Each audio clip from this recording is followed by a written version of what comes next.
सेवा करीन मनोभावे हो, तुझी सेवा करीन मनोभावे हो, माझे मन गोविंदी रंगले हो. नवसिये नवसिये माझे नवसिये हो, पंढरीचे दैवते विठ्ठले नवसिये हो. बाप रखुमा देवी वरे विठ्ठले हो, चित्त चैतन्य चोरुनी नेले हो. नवसिये नवसिये माझे नवसिये हो, पंढरीचे दैवते विठ्ठले नवसिये हो. पांडुरंगा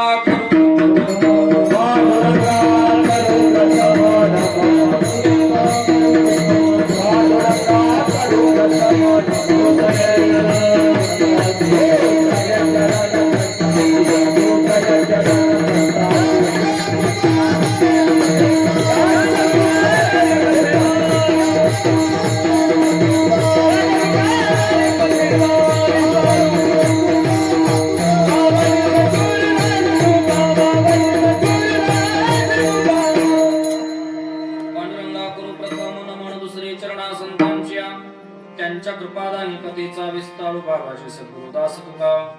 यदक्षरमनाख्येयम आनंदम वशमव्ययम, श्रीमन्यवृत्तिनाथेति ख्यातं दैवतमाश्रये.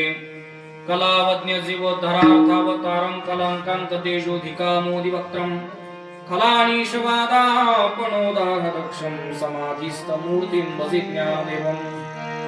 नमो सद्गुरु तुकया ज्ञानदीपा, नमो सद्गुरु सच्चिदानंद रूपा, नमो सद्गुरु भक्त कल्याण मूर्ति, नमो सद्गुरु भास्करा कीर्ति.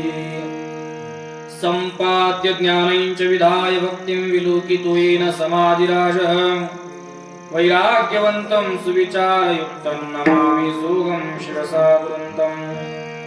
ध्येयं सदा परिभवं नमभीष्टदोहं तीर्थास्पदं शिवविरिञ्चिनुतं शरण्यं.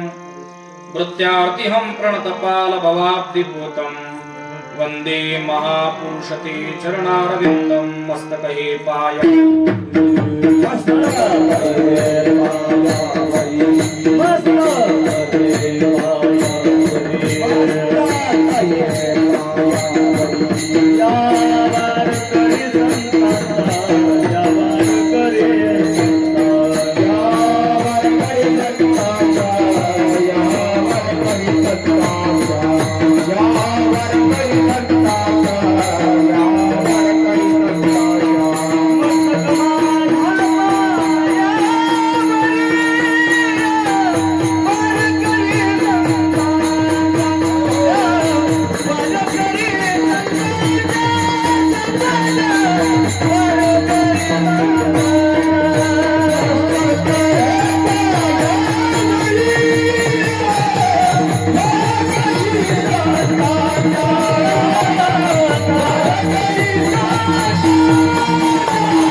तुझी सेवा करीन मनोभावे हो, माझे मन गोविंदी रंगले हो. नवसिये नवसिये माझे नवसिये हो, पंढरीचे दैवते विठ्ठले नवसिये हो. भगवत चिंतन सेवेकरता निवडला अभंग. अगाध कृपा वात्सल्य मूर्ती भगवान श्री ज्ञानोपारायांचा 3 चरणाचा बहुतेकांच्या अल्पस्वल्प परिचयाचा अभंग असून या अभंगातून विश्वमाऊली ज्ञानोपाराय आपल्या उपास्य देवतेकडे नवस करतात, अर्थात मागणी करतात. विठ्ठल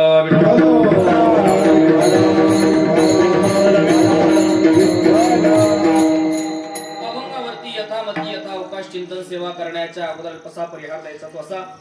श्री क्षेत्र वेल्हाणे गावामध्ये गेल्या अनेक वर्षापासून चालत आलेला हा अखंड हरिनाम सप्ताह, ग्रंथराज ज्ञानेश्वरी पारायण सोहळा आणि कीर्तन महोत्सवातील यंदाच्या वर्षाची ही कीर्तन सेवा सप्ताह संयोजक समितीच्या वतीने तथा ग्रामस्थ मंडळींच्या वतीने माझ्यापर्यंत आलेली आहे. सेवेच्या दृष्टिकोनातून उपस्थित ही सगळी ज्येष्ठ श्रेष्ठ प्रेमाची गुरुबंधू महाराज मंडळी, गुरुवर्य महाराज मंडळी या ठिकाणी उपस्थित आहेत, ज्यांच्या मुखातून आपण ग्रंथराज ज्ञानेश्वरीचं पारायण श्रवण करीत आहात.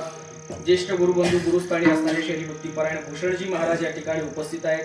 श्री भक्तिपरायण दादाभाऊ महाराज या ठिकाणी उपस्थित आहेत. श्री भक्तिपरायण विजयजी महाराज, श्री भक्तिपरायण धर्मा महाराज, श्री हरिभक्तीपरायण हितेशजी महाराज हरिभक्तीपरायण वासुदेवजी महाराज हरिभक्तीपरायण घेतलंच पाहिजे हात जोडले ना सुद्धा टाळ ती टोपी तुम्हाला 11 पर्यंत नडणार हरिभक्तीपरायण भूषणजी महाराज सगळे ग्रामस्थ मंडळी या ठिकाणी उपस्थित आहेत सगळ्यांच्या आदराने प्रेमाने याही वर्षी तुमच्या दर्शनाचा योग आला मागच्या वर्षी सुद्धा आपण या ठिकाणी सप्ताहामध्ये 6व्या दिवसाला कीर्तन सेवा केली होती अभंग होता देवाचे द्वारी उभा क्षणभरी त्याच्यानंतर दुसरं कीर्तन परत इथंच या स्टेजवरती आपण केलं होतं परिमळ दिलिया ओ सफल देती आयुष्या शेवटी दे तैसा अभंग बी लक्षात आहे आणि अभंग बी लक्षात आहे सगळे ज्येष्ठ श्रेष्ठ प्रेमाची मंडळी या ठिकाणी उपस्थित आहेत खरं पाहता एवढा आधी परिचय मी कोणत्याच गावाला आजपर्यंत होऊ दिला नाही जेवढा मागच्या वर्षी आमचा झाला होता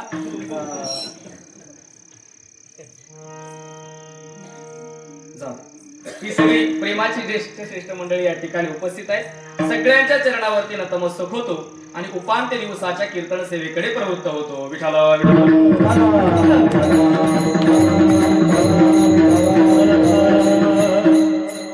कीर्तन सेवा 7व्या दिवसाची आहे उपांत्य दिवसाची कीर्तन सेवा आहे ज्याला आपण प्रमाण भाषेमध्ये जागराची कीर्तन सेवा असं म्हणतो जागराच्या कीर्तन सेवेमध्ये सगळेजण उपस्थित आहोत अभंग ज्ञानोपारायणचा आहे या अभंगातून विश्वमौली ज्ञानोपाराय आपल्या उपास्य देवतेकडे नवस करतात मागणी करतायत आणि सेवेची भाषा करतायत खरं पाहायला गेलं तर या पृथ्वी तलावरती जन्माला आलेल्या प्रत्येकाला सुखाची अभिलाषा आहे परंपरेचं नेहमीचं चिंतन ऐकून आपण पोर जातो प्रत्येकाला सुखाची अपेक्षा आणि माझं तरी म्हणणं आहे आता तुमचे सगळे प्रकार ऐकले गेलेत कालपर्यंत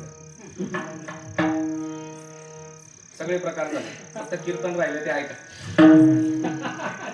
सुखाची अपेक्षा प्रत्येकाला 3 वर्ग जर प्रामुख्याने आपण केले जीवाचा वर्ग दुसरा वर्ग आहे मुमुक्षुचा वर्ग आणि तिसरा वर्ग आहे संतांचा वर्ग करता येईल प्रत्येकाला सुखाची अभिलाषा आहे सुखाची अपेक्षा आहे पण ऐका प्रत्येकाची सुखाची परिभाषा मात्र वेगळी आहे संसारी जीवालाही सुख अपेक्षितच आहे अगदी नाथ महाराज भागवतामध्ये बोलतायत मज लागी दुःख व्हावे ऐसे कोणी भावे ना जीवे न वांछिता दुःख पावे येणे न संभवे स्वतंत्रता प्रत्येकाला सुखाची अपेक्षा आहे दुःख कोणालाही नकोय मा बरं संसारिक जीवाची सुखाची अपेक्षा आहे संसारिक जीवाला सुख पाहिजे पण संसारिक जीवाच्या सुखाच्या नक्की अपेक्षा तरी काय आहेत काय नाही सोप्या अपेक्षा आहेत काय अपेक्षा आहेत घालायला चांगले कपडे असले पाहिजे खायला बरं असलं पाहिजे सदा बरं असलं पाहिजे ही अपेक्षा ल्यावे खावे बरे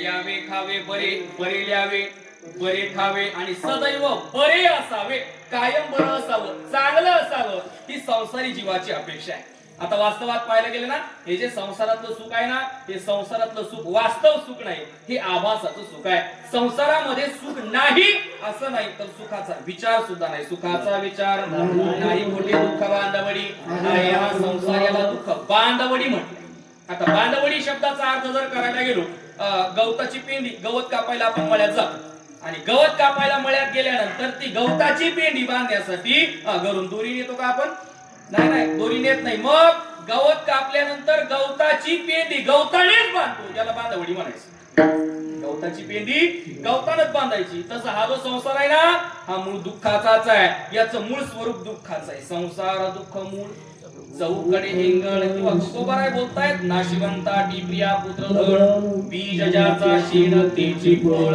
हा संसार दुःख रूप आहे संसारामध्ये सुखाची कल्पना करता येत नाही म्हणजे भासतय ते वास्तव नाही मुळात मी भासतय शब्द वापरला जे संसारात सुख जाणवतंय ना ते वास्तव नाही संसारातल्या सुखाला देश काळ वस्तूची मर्यादा आहे संसारातलं सुख शाश्वत नाही संसारातलं सुख परिच्छिन्न आहे काय मर्यादा आहेत संसारातल्या सुखाला? संसारातल्या सुखाला दोन पद्धतीच्या मर्यादा आहेत. एक सांसारिक सुखाला क्षय नावाचा दोष आहे आणि संसारिक सुखाला अतिशयत्व नावाचा दोष आहे. संसारातल्या सुखामध्ये दोन दोष पाहायला मिळतात. एक असतो क्षयत्व आणि एक असतो अतिशयत्व. अतिशयत्व कशाला म्हणायचं? जेवणाला बसला, जेवणाला बसल्यानंतर लग्नाची पंगत होती, पोटभर जेवण झालेलं होतं, काय नाही आता फक्त हात धुवायचा, उठायचं व पंक्तीवरून, एवढ्यात त्याचा एक चेष्टेचा मजाक करणारा पाहुणा आला तिथे आणि मग तो याला जिलेबी घेण्यासाठी आग्रह करायला, घ्या आता तर आलो, घ्या, मला मान नाही, माझ्या शब्दाला मान नाही का, घ्या घ्या असं म्हणता म्हणता जास्तच आग्रह करता करता त्याने अति जिलेबी खाल्ली. किती जिलेबी खाल्ली? थोडस अतिशोक्ती अलंकाराचं प्रयोजन करायचं झालं तर आ केल्यानंतर सुद्धा आज जिलेबी दिसत होती, एवढी जिलेबी त्याने खाल्ली. इतकी जिलेबी खाल्ली का? समोरचा आग्रह करत होता. याला म्हणायचा अतिशय दोष. आणि क्षय दोष कशाला म्हणायचं? जेवायला बसायची गाई आणि जिलेबी संपायची गाई एकच, याला क्षय दोष म्हणायचं. म्हणजे पहिल्यांदा जेवायला बसला, आग्रह केला तर अति झाली जिलेबी, आणि दुसऱ्यांदा जेवायला बसला, नेमकी जिलेबी संपली, याला अतिशय, याला क्षयत्व दोष म्हणा. संसारिक सुखामध्ये क्षय दोष आणि अतिशय दोष पाहायला मिळतात. पण या सापेक्ष प्रत्येकाची अपेक्षा काय महाराज? सुख जे पाहिजे ना ते न संपणार पाहिजे. ते विदुर नीतीमध्ये विदुरजींनी असं सांगितलं, म्हटले संसार चांगला झाला असं कधी समजावं? संसार चांगला झाला असं कधी समजावं? त्यांनी विदुर नीतीमध्ये काही लक्षणं केली. चांगला संसार कोणाचा? पहिलं लक्षण केलं, आवाजाचं बरोबर, मी जवळ येऊन नाही बोलणार. विदुरजींनी विदुर नीतीमध्ये सांगितलं, म्हटले संसार चांगला झाला असं कधी समजावं? काही लक्षणं केली. काय लक्षणं केली? म्हटले संपत्ती पाहिजे, 2 ज्ञान पाहिजे, 3 मिळवलेलं ज्ञान पैसा देणार पाहिजे, 4 आरोग्य पाहिजे, 5 आज्ञाधारक पत्नी पाहिजे आणि 6 गोड बोलणारी पत्नी पाहिजे. म्हणजे आज्ञाधारक आणि गोड बोलणारी अशा दोन नाही, दोन्ही मिळून एकच पाहिजे. तीच गोड बोलणारी पाहिजे आणि तीच आज्ञाधारक पाहिजे. विदुरजींनी एवढी लक्षणं सांगितली, मुद्दाम फेट्याला हात लावला होता. मिळवलेलं ज्ञान, पैसे देणार पाहिजे, 6 लक्षणे केली विदुरजींनी. या 6 गोष्टी ज्याच्या संसारात आहेत म्हटले त्याचा संसार चांगला आहे असं समजावं. म्हणजे बोलू ना, संसारिक सुखाला देश काळ वस्तूची मर्यादा आहे. संत मांदियाळीचा दृढ निश्चयाची भाषा आहे. संत मांदियाळी बोलते, संसारात सुख नाही, प्रपंची जरी सुख जोडे तरी का सेविती गिरीकडे, राज्य टाकून गेले थोडे ते काय वेडे म्हणावे, 18 भार वनस्पती फळे बोलती, 18 भार वनस्पती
त्या पोकरणी नदी गंगा वाहती, ज्या घरी कुलस्त्रिया राज्य राणी व संपत्ती आणि ते सुख सांडून या कासया योग सीमिती.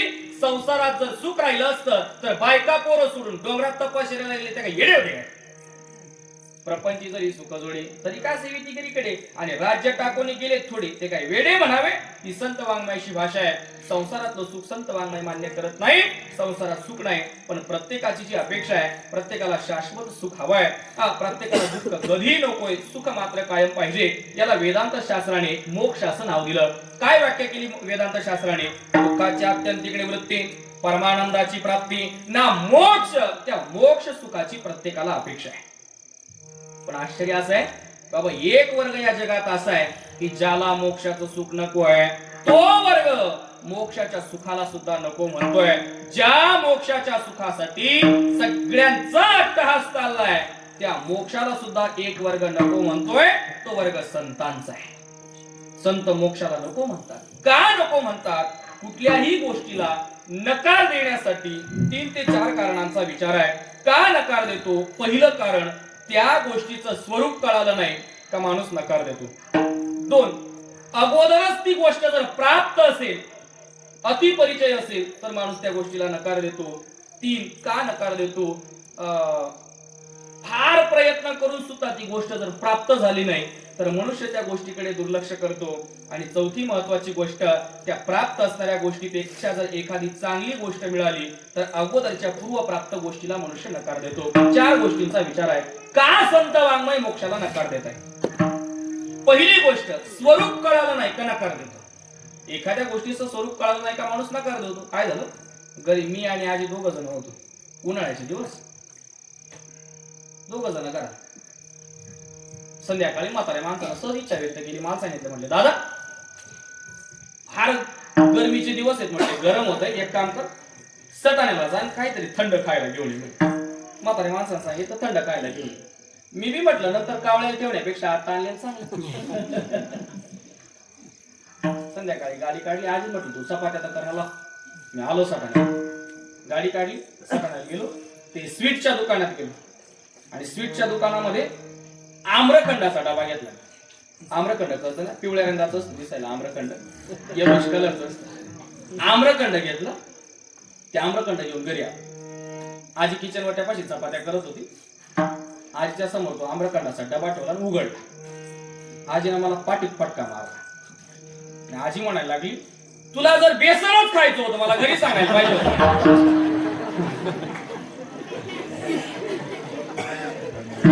कसे सगळे बेसनाचे गिराईक आहे.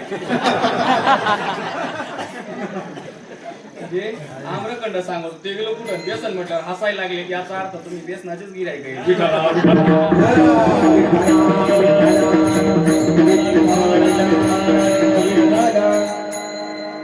मला सांगा, आम्रखंड आणलं मी सटाण्यावर. आजी म्हणते दला जर बेसन खायचं होतं 10 रुपयाच्या बेसन पीठ मध्ये गरम बेसन झालं असतं. आणलं तर आणलं थंड पटक बेसन आणलं.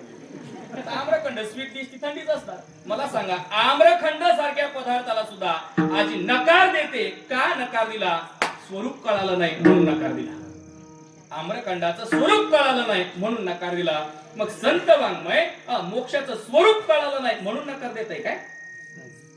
संतांना कळत नाही असं म्हणण्याचं धाडस कोणी करू नये. संतांना कळत नाही असं म्हणणारा मायकाला अजून महाराष्ट्रात जन्माला आला नाही. आणि संतांना कळत नाही असं जर म्हणण्याचं धाडस एखादा करत असेल तर आपलं कर्तव्य तो जिवंत ठेवायचा नाही. याचा धरीण अभिमान करीन आपुले जतन. संतांना कळत नाही असं काही नाही.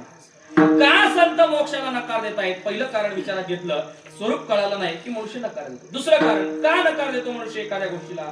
अतिपरिचय झाला की नकार देतो.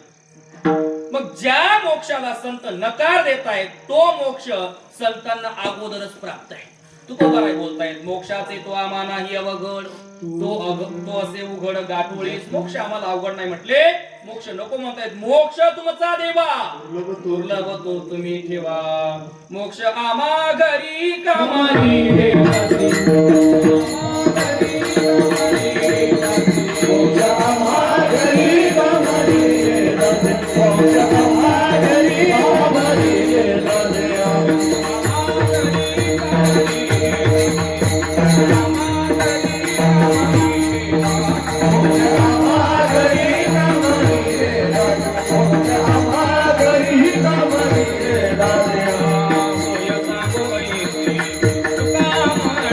होय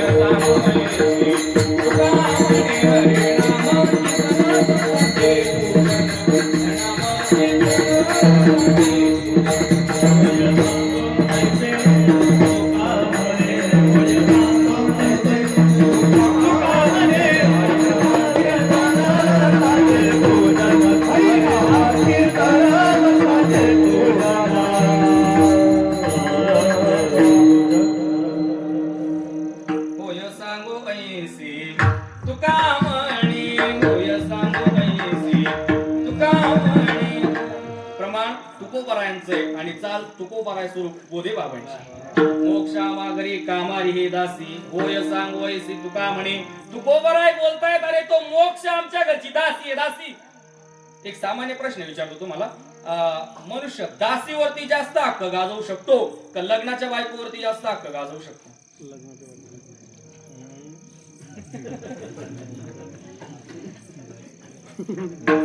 तुमचं धकत नाही का म्हणण्याची वासना राहायची नाही?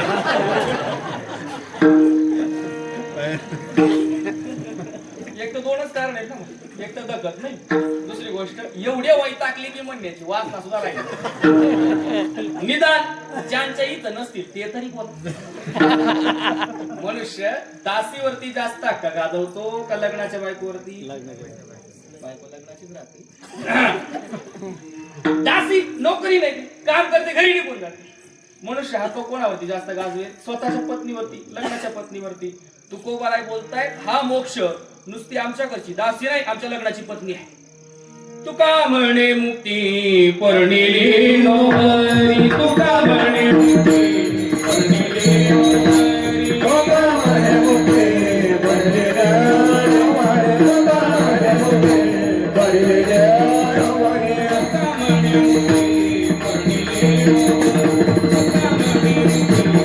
परणिली नोहरी तुका म्हणे मुक्ती परणिली नोहरी तुका म्हणे मुक्ती परणिली नोहरी तुका म्हणे मुक्ती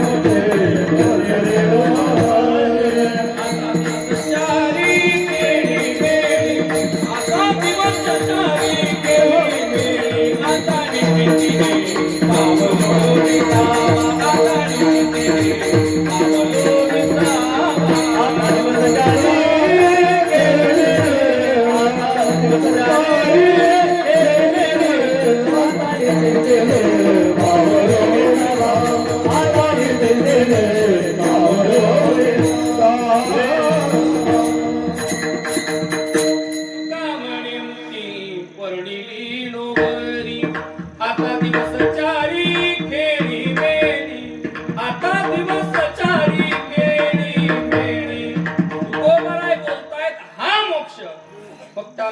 दासी नाही. तुका म्हणे मुक्ती परणिली नोवरी. आम्ही लग्न केलंय म्हटले मुक्तीशी.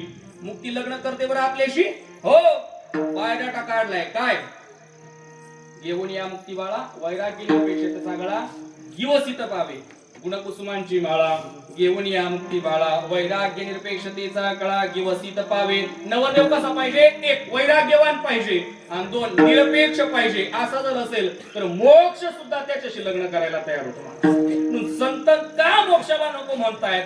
अति परिचय झालाय म्हणून मोक्षाला नको म्हणतायत. तिसरी गोष्ट, मनुष्य एखाद्या गोष्टीला का नको म्हणतो? फार प्रयत्न करून सुद्धा एखादी गोष्ट जर प्राप्त झाली नाही तर मनुष्य म्हणतो नकोय मला ते. कोल्ह्याला द्राक्ष आंबट असतात माहिती ना तुम्हाला? वास्तवात पाहायला गेलं तर द्राक्ष आंबट नसतात, कोल्ह्याचा हात तिथपर्यंत पुरत नाही म्हणून कोल्हा म्हणते जाऊ दे द्राक्ष आंबट आहेत म्हणून सोडून दिली. फार प्रयत्न करून सुद्धा जर एखादी गोष्ट प्राप्त झाली नाही तर मनुष्य त्या गोष्टीला नकार देतो. पण संतांचं तसं नाही महाराज. संत मोक्षाला नकार देतात. नवे नवे त्या मोक्ष पदाला तुच्छता देण्यासाठीच तुकोबाराय म्हणतात आम्ही जन्माला आलो. मोक्ष पद तुच्छ केले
या कारणे आम्हा जन्म घेणे युगायुगी त्या मोक्ष पदाला तुच्छता देण्यासाठी आम्ही जन्माला आलो तुकोबाराय बोलताय आणि याही पलीकडची तुकोबारायांची भाषा आहे त्या मोक्ष सुखाला आम्ही लाथा मारतो म्हटलेला भय नाही जन्म घेता मोक्ष सुखा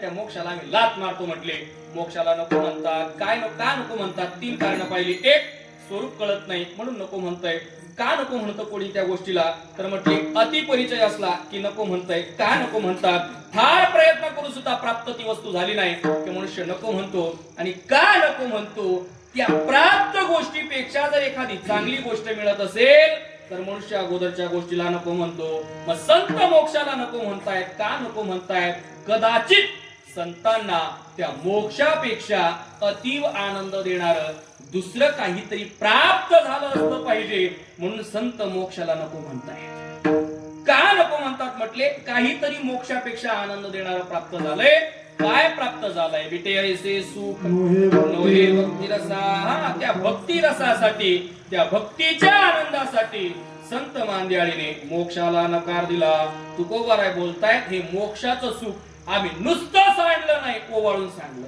समाधीचे सुख सांडलं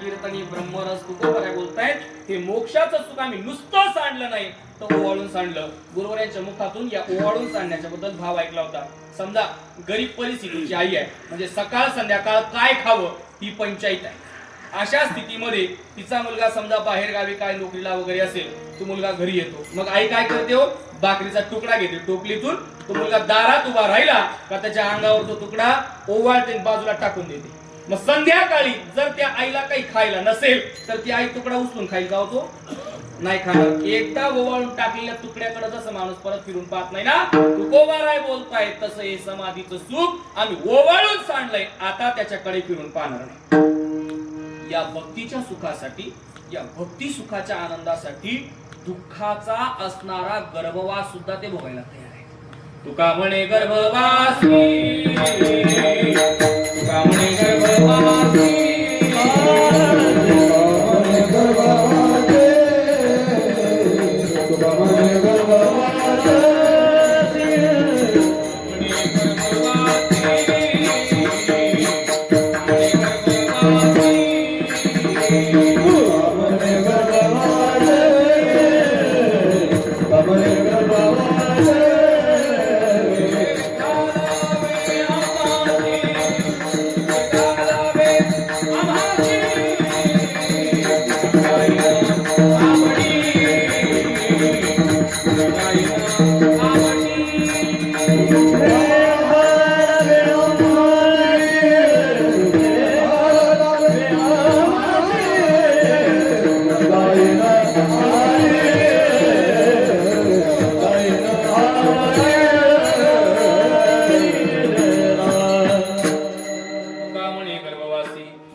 कशासाठी गुणगायनावडी हेची माझी सर्व जोडी त्या परमात्म्याचा गुणानुवाद करण्यासाठी गर्भवासाचं दुःख सुद्धा भोगायला तयार आहे घेईन मी जन्म यासाठी देवा तुझी चरण सेवा साधावया मोक्षाला सुद्धा नको म्हणतायत का त्या भक्तीच्या सुखासाठी नको म्हणतायत मोक्षाला त्या भक्तीची व्याख्या करायची झाली तर भज सेवायाम धातूपासून भक्ती किंवा भक्त भजन शब्द तयार झाला भजन करणं भक्ती करणं म्हणजे सेवा करणं, हे सगळं मोक्ष पदाला तुच्छता दिली. भक्तीसाठी हा प्रयत्न संतांनी केला. एवढी सगळी प्रस्तावना करण्याचं कारण एकच होतं, निवडलेला अभंग हा ज्ञानोत्तर प्रेम लक्षणा भक्तीच्या अवस्थेतून जन्माला आला की जिथं साध्य प्राप्त झालं तरी सुद्धा साधन सोडलं जात नाही. ती भक्ती पुन्हा पुन्हा केली जाते. तुका म्हणे पोट धालेची न दाय कादलेची काय आवडीने. या भक्तीची व्याख्या काय? भक्ती म्हणजे सेवा करणं. ज्ञानोबा राय बोलतायत, मी तुझी सेवा करीन. अभंगाचं पहिलं तुझी सेवा करुण मनोभावे,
तुझी सेवा करीन मनोभावे, तुझी सेवा करीन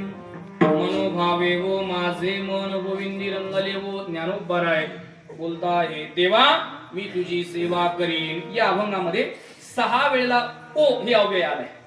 तुझी सेवा करीन मनोभावे वो, माझे मन गोविंदी रंगले वो, नवसिये नवसिये माझे नवसिये वो, पंढरीचे दैवते विठ्ठले नवसिये वो, बाप रखुमा देवी वरे विठ्ठले वो, चित्त चैतन्य चोरुणी नेले वो. 6 वेळेला ओ हे अव्यय आलंय. आता 6 वेळेला ओ हे अव्यय का आलं? ओ हे संबोधनार्थाने घ्यायचं. गावात दवंडी देणार आहे, दवंडी देणार काय म्हणतो? ऐका हो ऐका, याचा जो हो शब्द आहे, या हो शब्दाचा अर्थ काय करणार? हो शब्दाचा अर्थ समोरच्याला संबोधून, संबोधन म्हणून ओ या अव्ययाचा प्रयोग आहे. ज्ञानोबा राय बोलताय, देवा तुझी सेवा मी करीन. आता एक सामान्य नियम आहे, प्रयोजनम अनुद्दिश्य मंदः अपि न प्रवर्तते. प्रयोजन जाणल्याशिवाय फायद्याशिवाय मंद व्यक्ती सुद्धा कार्यामध्ये प्रवृत्त होत नाही. प्रयोजन जाणल्याशिवाय मंद व्यक्ती सुद्धा कार्यामध्ये प्रवृत्त होत नाही. ज्ञानोपराय सेवेची भाषा करतायत. का सेवेची भाषा करतायत? काहीतरी फायदा असला पाहिजे. काय फायदे सेवेचे? मोजा सांग. 1. सेवा हा संप्रदायाचा पाया आहे. 2. सेवा हा संप्रदायाचा विस्तार आहे. 3. सेवा हा संप्रदायाचा कळस आहे. 4. सेवेने देव जन्माला येतो. 5. सेवेने देवाचं देवत्व सिद्ध होतं. 6. सेवेने संत जन्माला येतात. 7. सेवेने संतांचं संतत्व सिद्ध होतं. आणि 8. सेवेने ज्ञान प्राप्त होतं. एका सेवेने एवढे फायदे ढोबळ मानाने विचारात घेता येतील. काय काय होतं सेवेने? पहिला फायदा, सेवा संप्रदायाचा पाया आहे. ज्ञानोबरायांनी संप्रदायाचा पाया घातला म्हणजे काय केलं? सेवा केली माझे जीवीची आवडी, माझे जीवीची आवडी, माझे जीवीची आवडी,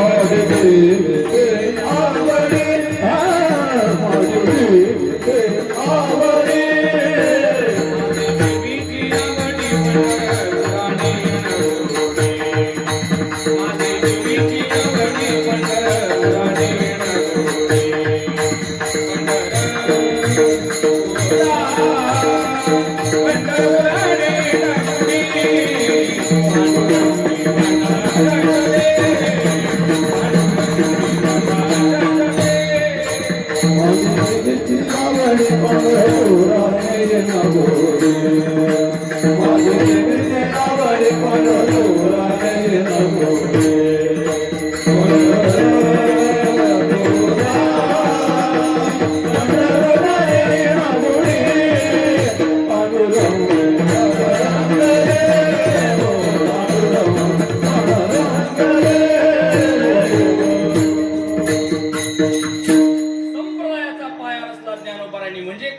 सेवा केली माझे जीवीची आवडी, पंढरपुरानी नगुडी, ज्ञानदेवी रचिला पाया, उभारिले देवालया. सेवा हा संप्रदायाचा पाया आहे.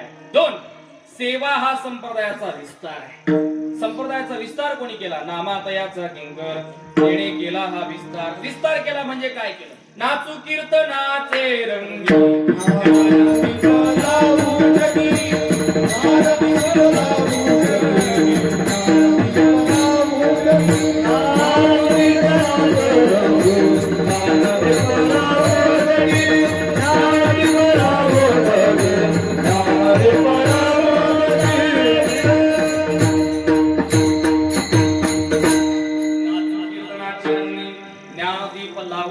नामदेव महाराजांनी संप्रदायाचा विस्तार केला म्हणजे काय केलं? सेवा केली म्हणजे कीर्तन सेवेचा विस्तार केला. कुठपर्यंत? पार पंजाब प्रांतापर्यंत विस्तार केला म्हणजे सेवा संप्रदायाचा पाया आहे. 2. सेवा हा संप्रदायाचा विस्तार आहे. 3. सेवा हा संप्रदायाचा कळस आहे. संप्रदायाचा कळस कोण झालं? तुका झालास हे कळस. भजन करा सावकाश तुकोबाराय म्हणजे अप्रत्यक्षरित्या भजन हेच संप्रदायाचा कळस आहे. म्हणजे सेवा संप्रदायाचा कळस आहे. 4थी महत्वाची गोष्ट काय होतं सेवेने? सेवेने देव जन्माला येतो. सेवेने देव जन्माला येतो. काय झालं? द्रोण नावाचा वसू आणि धरा नावाची अप्सरा आहे. द्रोण नावाचा वसू, धरा नावाची अप्सरा आहे. दोघांनी 1000 वर्ष तपश्चर्या केली. द्रोण नावाच्या वसूने, धरा नावाच्या अप्सरेने 1000 वर्ष तपश्चर्या केली. परमात्मा प्रसन्न झाला. प्रसन्न झाल्यानंतर परमात्म्याने विचारलं, सांगा काय पाहिजे तुम्हाला? त्या द्रोण नावाच्या वस्तूने आणि धरा नावाच्या अप्सरेने मागितलं देवाकडे, देवा दुसरं तिसरं काय नको, तू आमच्या पोटी जन्माला आला पाहिजे, तू लहान बालक म्हणून आमच्या मांडीवरती खेळला पाहिजे. देवाने वरदान दिलं, तथास्तु म्हटलं. हा जो द्रोण नावाचा वसू आहे तो द्वापार युगामध्ये नंद बाबा झाले आणि ही जी धरा नावाची अप्सरा आहे ती द्वापार युगामध्ये यशोदा मैया झाली. सेवेने देव जन्माला येतो. पुढचा मुद्दा, सेवेने देवाचं देवत्व सिद्ध होतं. एक सामान्य प्रश्न विचारतो, भक्तामुळे देव का देवामुळे भक्त? अजून सोपं विचारतो, आईमुळे मुलगा का मुलामुळे आई?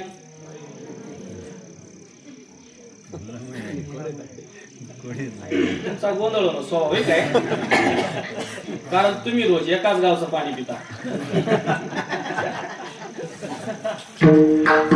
मी पुढचं काहीच म्हटलो का आम्ही 12 गावचं पाणी पितो? म्हटलो का मी? सांगा काय विषय? आईमुळे मुलगा का मुलामुळे आई? मी सांगू, आईमुळे मुलगा नाही, मुलामुळे आई. तिला मुलगा आहे म्हणून ती आई आहे, नाही तर बाई आहे ती. तिला कोण आई म्हणत? मुलगा आहे म्हणून तिला आई संज्ञा प्राप्त झाली. तसं देवामुळे भक्त नाही, भक्तामुळे देव. एकदा तुकोबारायांची देवाची भांडण झाली, व्हायची त्यांची पण भांडण. किती भांडणी व्हायच्या गा, त्यात स्वतंत्र प्रकरणच आहे.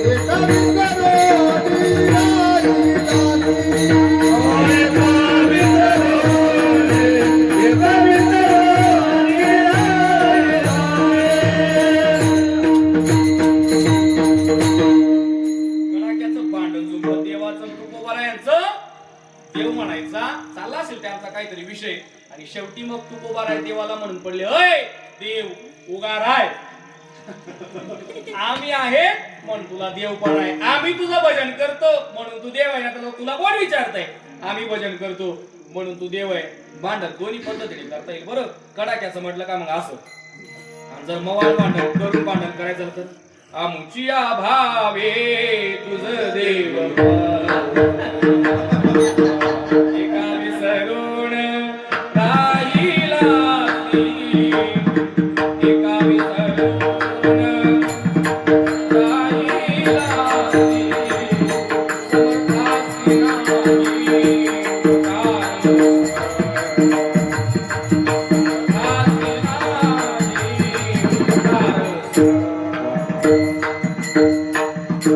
दोन्ही पद्धतीची भांडण होती. कडाक्याचं भांडण म्हणायचं ना, आमुचिया भावे तुझं देव, हे भांडण कडाक्याचं होईल. आणि करून भांडण नाही देवा, आमुचिया भावे तुझं देव. विसरून राहिला का? अरे नियमाचाही जगाचा, समर्थाला मोठ्या माणसाला केलेल्या उपकाराची जाण राहत नाही. समर्थाचे नाही उपकार स्मरण दिल्या आठवण वाचून या. भांडण जुंपली महाराज हे का सांगतो?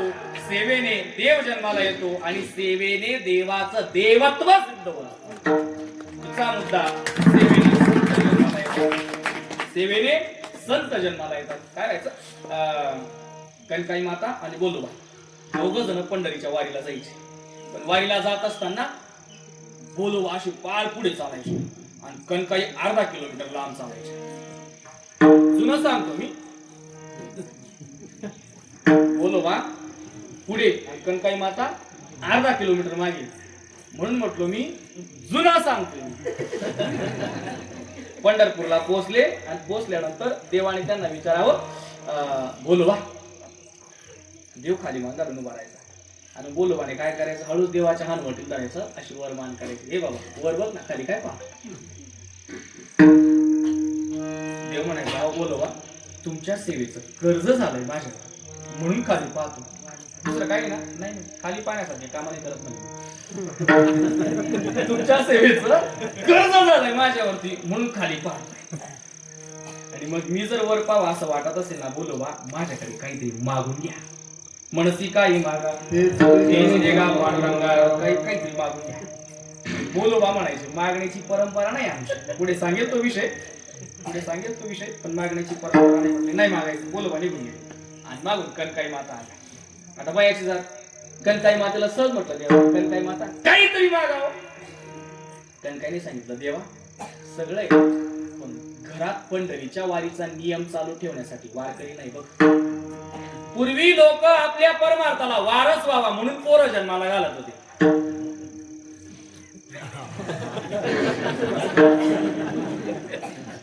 आपल्या घरात जो पंढरीच्या वारीचा नियम चाललाय ना तू पुढे तसा चालला पाहिजे म्हणून पोरं जन्माला घालत होते. कणकाईने सांगितलं देवा सगळं आहे कुळामध्ये तुझ्या पंढरीचा वारीचा नियम चालू ठेवण्यासाठी पुत्र संतान नाही तेवढं देवा. आणि मग 7 पिढ्या घासून घेतल्या विश्वंभर बाबापासून आणि मग 8व्या पिढीमध्ये तुकोबारायांचा जन्म आहे. सेवेने संत जन्माला येतात.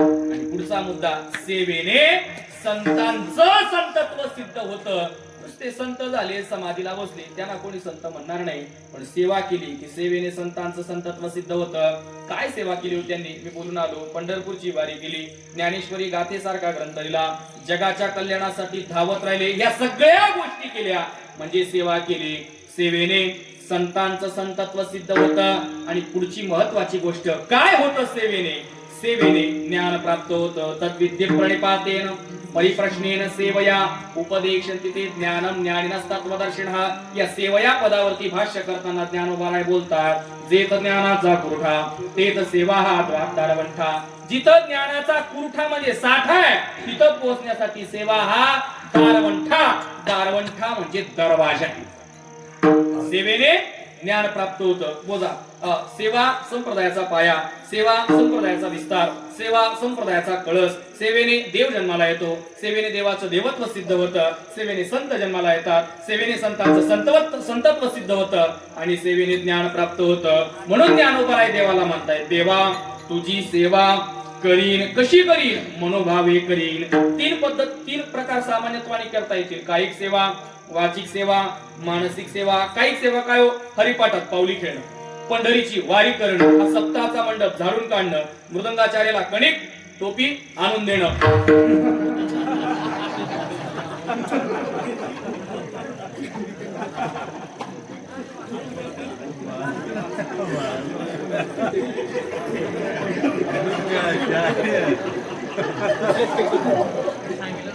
अजून अर्धा चान्स तुम्हाला शेवटपर्यंत टोपी पुरेल.